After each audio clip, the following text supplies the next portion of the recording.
राज्य व जिल्हा आदर्श शिक्षक 2018च्या पुरस्कार प्राप्त शिक्षकांचा गौरव समारंभ कार्यक्रम संपन्न झाला। जिल्हा परिषद येथील यशवंतरावजी चव्हाण सभागृहात सदर कार्यक्रम दिनांक 29 सप्टेंबर रोजी दुपारी 3 वाजता संपन्न झाला। सदर कार्यक्रमाचे आयोजन हे धुळे जिल्हा प्राथमिक शिक्षक संघटना समन्वय समितीतर्फे करण्यात आले। या समितीचे अध्यक्ष शिवानंद बैसाने, सरचिटणीस किशोर पाटील व सर्व सदस्य यांनी कार्यक्रमासाठी परिश्रम घेतले। या कार्यक्रमाप्रसंगी अध्यक्ष शिवाजी बापू दैते, उपाध्यक्ष देवेंद्र दादा पाटील, सीओ गंगा तरंडी, समाज कल्याण सभापती मधुकर भाऊसाहेब गर्दे, शिक्षण सभापती सौ नूतनताई पाटील, कृषी सभापती लीलाताई बेळसे, अतिरिक्त कार्यकारी अधिकारी जे आबाडे साहेब, प्राथमिक शिक्षण अधिकारी पी शिंदे आदी मान्यवर पदाधिकारी व शिक्षक शिक्षकेतर कर्मचारी या ठिकाणी मोठ्या संख्येने उपस्थित होते। राज्यस्तरीय आदर्श शिक्षक पुरस्कार प्राप्त शिक्षक सतीश शिंदे सर यांचा सपत्नीक सत्कार यावेळेस करण्यात आला। सतीश शिंदे यांनी निकुंबे गावातील जिल्हा परिषद शाळेला डिजिटल केले, तसेच विविध प्रकारच्या सर्व क्षेत्रात पुढे आणण्याचा प्रयत्न केल्याने निकुंबे गावाच्या जिल्हा परिषद शाळेची मुख्यमंत्री, शिक्षण मंत्री आदींनी या शाळेची दखल घेतली व सदर जिल्हा परिषद शाळेतील मुलामुलींशी संभाषण केले। या शाळेस राज्यावर नेण्यासाठी सतीश शिंदे शिक्षक यांनी अथक परिश्रम घेतले, म्हणून त्यांचा राज्य आदर्श शिक्षक पुरस्काराने त्यांना शिक्षण मंत्री विनोद तावडेंच्या हस्ते गौरवण्यात आले। यावेळी शिक्षक मोठ्या संख्येने उपस्थित होते।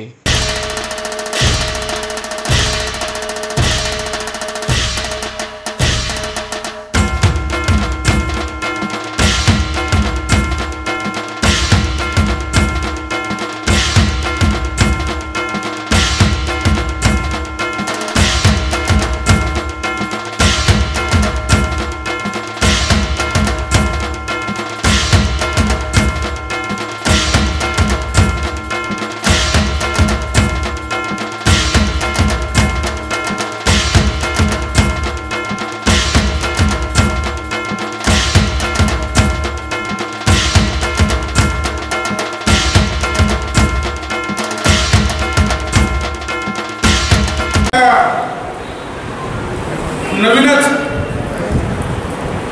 आता सुरुवात केलेली आहे की 20% संख्येपेक्षा कमी संख्या असलेल्या शाळा बंद करणं। त्यात मान्यवरांना एक विनंती करतो की याच्यासाठी शाळा बंद होऊ नये याच्यासाठी आपल्या स्तरावर प्रयत्न करावे।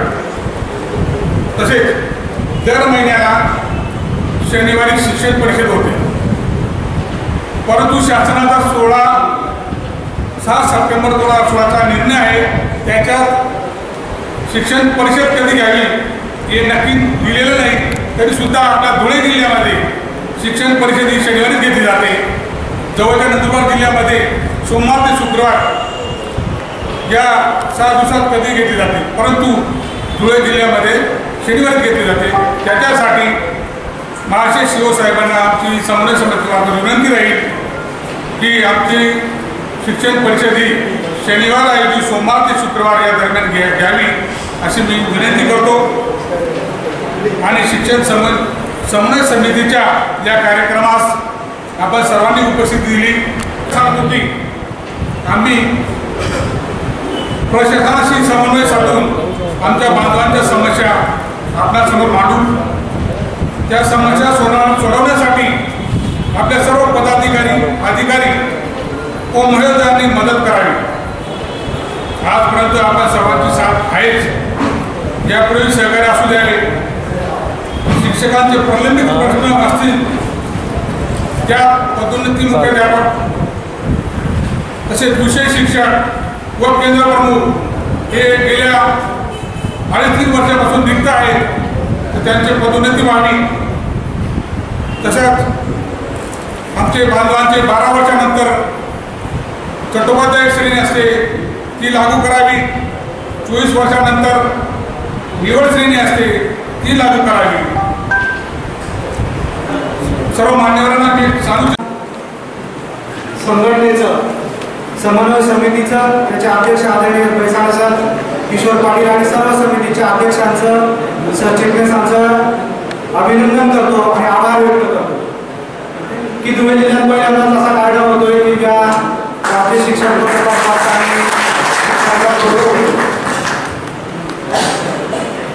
या वर्षीचा राज्य पुरस्कार सोहळा आमचा सातारा या ठिकाणी झाला होता आणि त्या ठिकाणी अतिशय गौरवास्पद पद्धतीने आम्हाला गौरविण्यात आलं.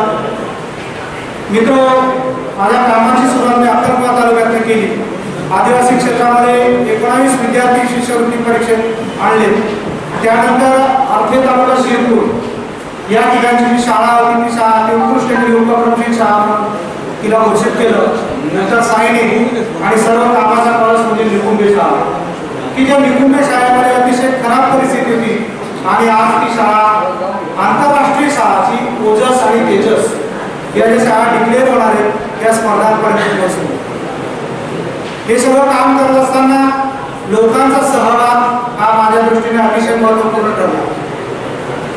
धुळे जिल्ह्यातला उच्चांक असा 20 लाखापर्यंतचा उच्चांक आम्ही आमच्या या निकुंभे शाळेत निर्माण केला. याच्यात आता गावातले कृषीभूषण भिकाराजा पाटील होते, आमचे पूर्ण गावकरी होते. देशबंधू बंधुगुप्ता फाउंडेशन असेल, त्यानंतर अक्षरी भांडी, रामभाऊ वाडी प्रबोधिनी, इनर व्हील क्लब यासारख्या वेगवेगळ्या संस्थांच्या माध्यमातून आम्ही या सगळ्या निधी उभा हा निधी उभा करत असताना हा दुसऱ्याच्या खिशातून 10 रुपये करणं खूप कठीण गोष्ट आहे. पण ज्यावेळेस आम्ही शिक्षक म्हणून एक गुणवत्ता समाजाला दाखवली की शिक्षणाचं काम गुणवत्तापूर्ण केलं त्यावेळेस लोकांनी आम्हाला भरभरून प्रतिसाद दिला. लोक आमच्यावर विश्वास ठेवू लागले आणि महाराष्ट्राच्या दृष्टिकोनातून धुळे जिल्हा हा 100% डिजिटल शाळांचा जिल्हा झाला ही आम्हा सगळ्या शिक्षकांच्या दृष्टिकोनातून अभिमानास्पद गोष्ट आहे. साहेब, आपल्या सगळ्यांना आनंद वाटेल की जो सर्व निधी जमा झाला, कोट्यावधी रुपयाचा निधी धुळे जिल्ह्यात उभा झाला, त्याच्यामध्ये साधारणतः 35% हा एवढा वाटा आमच्या सगळ्या शिक्षकांचा की याचा गौरव आज महाराष्ट्रावर मानला जातोय की धुळे जिल्हा हा 100% डिजिटल शाळांचा जिल्हा आहे. गौरवानं सगळीकडे म्हटलं जातं. आम्ही ज्यावेळेस साताराला पुरस्कार घ्यायला गेलो त्यावेळेस माननीय मंत्री महोदयांनी या गोष्टीचा उल्लेख केला. यावेळेस नक्कीच आमच्या जिल्ह्याची मान उंचावण्याची आम्हाला दिसते. आदरणीय व्यासपीठाला सांगू इच्छितो मी की या शिक्षकांमध्ये अनेक शिक्षक आज SCRTची जी आपली मातृसंस्था म्हटली जाते राज्य अभ्यासक्रम मंडळ या संस्थेशी संलग्नित आहे. मी स्वतः गेल्या वेळेस इयत्ता पहिलीचं बालभारतीचं पुस्तक होतं. या पुस्तकातल्या धडे लेखनासाठी माझी निवड झालेली होती. राज्य स्तरावर धुळे जिल्ह्याचं शिक्षणाचं नेतृत्व सक्षमपणे करणारी शिक्षक मंडळी आपल्या जिल्ह्यामध्ये आहे. मग आमचे पिंपळाचे भाविस्कर असो, आमचे अंबाजाचे पवार असो, की आमचे कापडाचे पाटील असो, की राधा पाटील असो, की शिरपूर शिरखेडा साक्री आणि धुळे तालुक्यातून वेगवेगळ्या परिसरातून आदिवासी क्षेत्रातून आमचे शिक्षक अत्यंत प्रामाणिकपणे आणि अतिशय छानपणे काम करत आहेत आणि याच्यामुळेच एक प्रतिनिधी स्वरूपात आम्हाला हा पुरस्कार या ठिकाणी प्राप्त झालेला आहे. शासनाच्या वेगवेगळ्या प्रेरणा सभा, शाळा सिद्धी, आमची गाणेगावची किशोर पाटलाची बालबाल शाळा या वेगवेगळ्या उपक्रमातून धुळे जिल्ह्याने सिद्ध करून दिले महाराष्ट्राला की या ठिकाणचे शिक्षक अतिशय सुंदररित्या काम करत आहेत. आता याच्यात नक्कीच शिक्षण विभागाचं, जिल्हा परिषदेच्या मुख्य कार्यकारी अधिकाऱ्यांचं आणि आमच्या क्षेत्रीय अधिकाऱ्यांचं, केंद्र प्रमुखांचं नक्कीच योगदान आहे. पण त्याच्यासोबतच आमच्या सगळ्या संघटनांचं सुद्धा योगदान आहे. आज संघटनांचाच कार्यक्रम आहे. संघटना 15-16 जरी असल्या तरी सुंदर काम चाललंय. काल परवा शिरपूर तालुक्यातल्या एका संघटनेने पूर्ण बीट तंबाखूमुक्त बीट केलं. आनंदाने मन भरून आलं की आमचे शिक्षक तंबाखूमुक्त बीट करत आहेत. आमचे शिक्षक एक केंद्र म्हणून आमचे शिंदे बसलेले त्यांनी तंबाखूमुक्त केंद्र केलं. म्हणजे शासनाच्या ज्या ज्या योजना आहेत त्या योजनांना आम्ही सगळे शिक्षक वेगवेगळ्या पद्धतीने सहकार्य करतच आहोत. DCPSचा जी नवीन पेन्शन योजनेचा अनेक गंभीर प्रसंग आमच्या शिक्षकांना येऊ घातलेले आहेत. गेल्या 3-4 महिन्यामध्ये ज्यांना पेन्शन बसणार नाही असे तरुण तरुणदार शिक्षक वेगवेगळ्या अपघातात आजारपणात दगावलेले आहेत. त्यांना पेन्शन मिळणार आहे कदाचित त्या कुटुंबांना. अशा वेळेस आमच्या सर्व संघटनांनी वेगवेगळ्या प्रकारचा निधी उभा करून त्यांच्या कुटुंबांना हातभार लावण्याचा प्रयत्न केलेला आहे. कालच शिरपूर साक्री तालुक्यातील बच्चा सरांचं प्रगती फाउंडेशन वगैरे या सगळ्या गोष्टींचा उल्लेख आलेला आहे. 1-1 लाख रुपयापर्यंत निधी आमच्या शिक्षकांनी दिला. हे हे सर्व शिक्षक जेव्हा आपले सामूहिकपणे अशी कामं करतात, कदाचित ती प्रकाशात येत नसतील, प्रशासनापर्यंत पोहोचतात की नाही माहीत नाही, पण या माध्यमातून हे पुरस्कारासाठी नक्कीच वापर होत आहे। यावर्षी आपल्याला सांगायला आनंद वाटेल की एक 4 वर्षापूर्वी मी पुरस्कारासाठी स्वतः प्रस्ताव केला होता। ऑफलाईन प्रस्ताव होता। मला मंत्रालयाचा कॉल आला, आपलं अभिनंदन की आपल्याला राज्य पुरस्कार डिक्लेअर होणार। एका उच्च पदस्थ अधिकाऱ्याने कॉल केला आणि खूप छान झालं। जेव्हा यादी आली दुर्दैवाने माझं नावच आलं नाही, पण ऑनलाईन पुरस्कारामध्ये ऑनलाईनच्या गोष्टी आल्या, त्या ठिकाणी सर्व प्रेझेंटेशन केलं। सर आपल्याला सांगायला आनंद वाटेल की त्या ठिकाणी ते प्रेझेंटेशन आम्ही आमच्या सोलर शाळेचं केलं, त्या ठिकाणी ते प्रेझेंटेशन आमच्या डिजिटल शाळेचं केलं, त्या ठिकाणी ते आमच्या शाळेचं आम्ही माननीय मुख्यमंत्र्यांसोबतचं व्हिडिओ कॉन्फरन्सिंगद्वारे जे विद्यार्थ्यांचा संवाद होता, हा संवाद त्या अधिकाऱ्यांना होऊन गेला। माननीय विनोदजी तावडे यांच्यासोबतच्या आमच्या विद्यार्थ्यांच्या कविता, गाणी, गोष्टी या संदर्भातल्या ज्या बाबी होत्या त्या त्यांना आवडल्या। सर आपल्याला सांगायला आनंद वाटतो की शाळाबाह्य मुलं राहू नये यासाठी आमच्या शाळांमध्ये वेगवेगळ्या प्रकारचे शाळा प्रवेशोत्सव नावाचे कार्यक्रम केले जातात। अतिशय सुंदर प्रवेशोत्सवाचे कार्यक्रम होतात। आमचे अनेक शिक्षक बंधू स्वतःच्या गाड्या सजवतात, पहिलीच्या सगळ्या मुलांना त्या गाड्यामध्ये बसवून वेगवेगळ्या प्रकारे आनंददायी शिक्षण विद्यार्थ्यांना शाळेत आणण्याचा प्रयत्न करतात। आमच्या अनेक शाळांमध्ये या 3 वर्षामध्ये आमूलाग्र बदल झालेले आहेत। ज्ञान वाचनालय, डिजिटल क्लासरूम, सोलर शाळा, सुंदर शाळा, स्वच्छ शाळा, वेगवेगळ्या माध्यमातून सर्व शिक्षक आमचे प्रयत्न करत आहेत। सर एक 8-15 दिवसापूर्वी आपल्याला एक पोस्ट शेअर केली होती सातारा जिल्ह्याची माननीय मुख्य कार्यकारी अधिकारी यांनी संबंधित जिल्ह्याच्या वीज अभियंत्याला कॉन्टॅक्ट करून त्यांना एक रिक्वेस्ट केली होती की आमच्या जिल्ह्यामध्ये शाळा डिजिटल होत आहे, तर लाईट बिल जास्त येते। मी आपल्याला सगळ्या शिक्षकांच्या वतीने विनंती करू इच्छितो की आपण उच्च पदस्थ आहात, आपला ऐकणारी मंडळी आहे, सर्व पदाधिकारी पण इथे डिजिटल शाळांमुळे शाळांचं लाईट बिल वाढायला लागत आहे। सगळ्या शाळा लवकरच सोडत होतील, पण तरी सुद्धा आज हा मोठा प्रश्न अनेक शाळांचे लाईट बिल कट झालेले आहे। अनेक ग्रामपंचायतीने विनंती करायला तर ते म्हणतात की आमच्याकडे आता पैसा नाही। मी सर्व पदाधिकारी वगैरे बसले, भाऊसाहेब असतायत, भाऊसाहेब नक्की त्याला उत्तर देण्याची शक्यता आहे, कारण भाऊसाहेब शिक्षणाच्या दृष्टिकोनातून नेहमी पॉझिटिव्ह असतात। दरवाढ्याचा प्रश्न असो की कोणता प्रश्न असो, आपल्याला सांगायला आनंद वाटेल की इको फ्रेंडली बेंचची सगळ्यात चांगली संकल्पना भाऊसाहेबांनी आणली होती। भाऊसाहेब आमच्या शिक्षकांनी त्याचे पुढे गेले, ते जे बेंचेस आहेत ना त्याच्यावर ब्लॅकबोर्ड कलर मारून घेतला आणि पाठी नको त्या बेंचवरच लिहिता सगळं येतं, तिथं उत्तर लिहिता येतात, तिथंच गणित सोडवता येतात। अशा वेगवेगळ्या आयडियातून आपण पदाधिकाऱ्यांनी मांडलेल्या गोष्टी शिक्षक अगदी प्रामाणिकपणे करतात। साहेब मी विनंती करतो आपल्याला सगळ्या पदाधिकाऱ्यांना की राज्य वीज मंडळाच्या मुख्य अभियंत्याशी कॉन्टॅक्ट करून आपल्या जिल्ह्यातून लाईट बिल काही कमी करता येईल का, त्याला घरगुती दराने देता येईल का, कारण आता जे दिले जाते ते व्यावसायिक दराने दिले जाते, ते घरगुती दराने दिलं तर नक्कीच कमी होईल।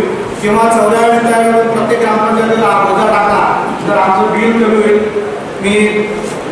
आपण सगळ्यांनी एकदा आम्हाला या ठिकाणी सत्काराची संधी दिली, सत्कार करून आमच्याकडे ताकद वाढवली।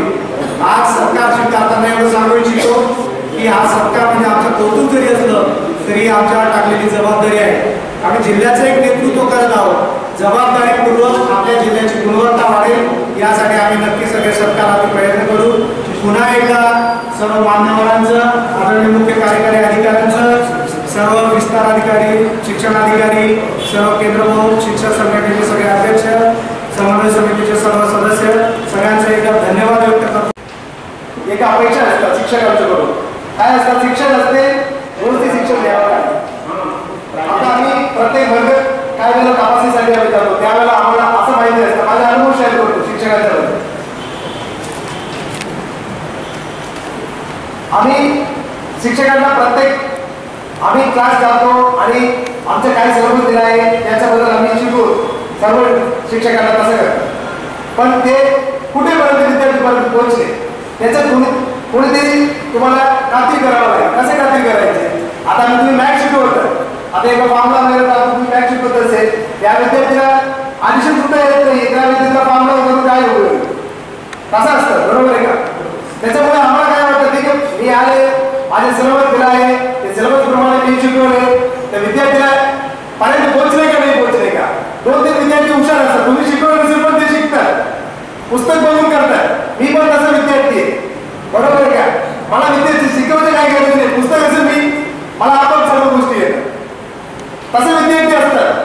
जिल्हा परिषद सभापती पण विद्यार्थी असतात, 10-15% विद्यार्थी असतात. काय विद्यार्थी तुम्ही रोज शिकवत असेल 20-25% विद्यार्थी तुम्ही काय शिकवते ते ग्राफ करून त्यांना अभ्यास करतात. 50-40% विद्यार्थी थोडंफार त्यांना बेसिक गोष्टी काय माहिती नाही, त्या विद्यार्थ्यांना तुम्ही बेसिक गोष्टीपासून तुम्ही सुरुवात करता तर त्या विद्यार्थीपर्यंत पोहोचणार नाही, पोहोचणार नाही. आता एक शब्द तुम्ही बघता त्यांना एबीसीडी येत नाही, त्याचे काय अनुभव होते त्या विद्यार्थी. प्रत्येक विद्यार्थीला त्याचे स्टेज असतात, त्या स्टेज आता त्या विद्यार्थी नाही मी असं वाटतं मी 4थीच्या विद्यार्थीच्या क्लास घेतो, त्या विद्यार्थी 3री पर्यंत व्यवस्थित आहे का नाही आहे का हे माझे संबंध नाही, असं नाहीये.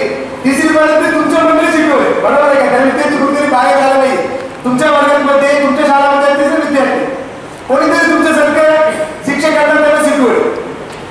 सर्व शिक्षकांना प्रयत्न करा, आम्ही शिकवताना सर्व गोष्टी सर्व विद्यार्थ्यांपर्यंत पोहोचलो पाहिजे. प्रत्येक विद्यार्थीच्या क्वालिटी असतात, गुणवत्ता असतात, त्यांच्यापर्यंत पोहोचले का नाही पोहोचले का त्याच्यापर्यंत आम्ही खात्री करायला पाहिजे. आमच्या शाळांमध्ये विद्यार्थी खूप मोठ्या प्रमाणात नाहीये, आता सर्वांना करताय काम करताय, याच्यामुळे प्रत्येक विद्यार्थीपर्यंत तुम्ही पोहोचले पाहिजे. प्रत्येक विषय 800 विद्यार्थी मागच्या वर्षी या इंग्लिश मिडियममध्ये मला आनंद आहे. अत्यंत चांगलं काम या क्षेत्रामध्ये या सगळ्या मंडळींनी केलेलं आहे. डिजिटल स्कूलच्या संदर्भातली सुरुवात आपण केली. मी ती सुरुवात फक्त 50 लाख रुपये शासनाकडून मिळवले आणि त्याच्यावरनं 25 शाळा मी काहीतरी केल्या होत्या 5 प्रत्येक तालुक्यात आणि धुळे महानगरपालिका. पण ते विभांडिक नावाचा एक आम्हाला तरुण मिळाला आणि त्याने बऱ्यापैकी प्रेरणा दिली आणि सगळ्या शिक्षकांनी खास करून आमचा तेवढाच संबंध आहे पण सगळ्या शिक्षकांनी गावांमध्ये प्रेरणा सभा घेतल्या, लोकसभा घेतला आणि हा जिल्हा 100% डिजिटल संदर्भात तुम्हालाही नाकारून चालता येणार नाही. तर हा जिल्हा तसा कुठल्याही बाबतीत 1 नंबरवर आजपर्यंत नाही. या जिल्ह्याचं वैशिष्ट्य फार वेगळं आहे. अनेक संदर्भात हा जिल्हा जो आहे तो वेगळ्या कारणाने 1 नंबरवर आहे. रोजगार हमीच्या भ्रष्टाचारासाठी पूर्वी 1 नंबरवर निघाला, त्याच्यानंतर धर्म मास्टरच्या 1 नंबरवर निघाला, सहकारामधले सुद्धा काही गुन्ह्यांमुळे 1 नंबरवर गेला. असा आमचा जिल्हा आहे आणि चांगल्या कामामध्ये हा आमचा जिल्हा काही 1 नंबरवर नव्हता. परंतु हे डिजिटल शाळेचं चांगलं काम या जिल्ह्याच्या नावलौकिक महाराष्ट्राच्या पातळीवर आमच्या या शिक्षक मंडळींनी खूप चांगल्या प्रकारे करण्याचं काम केलेलं आहे.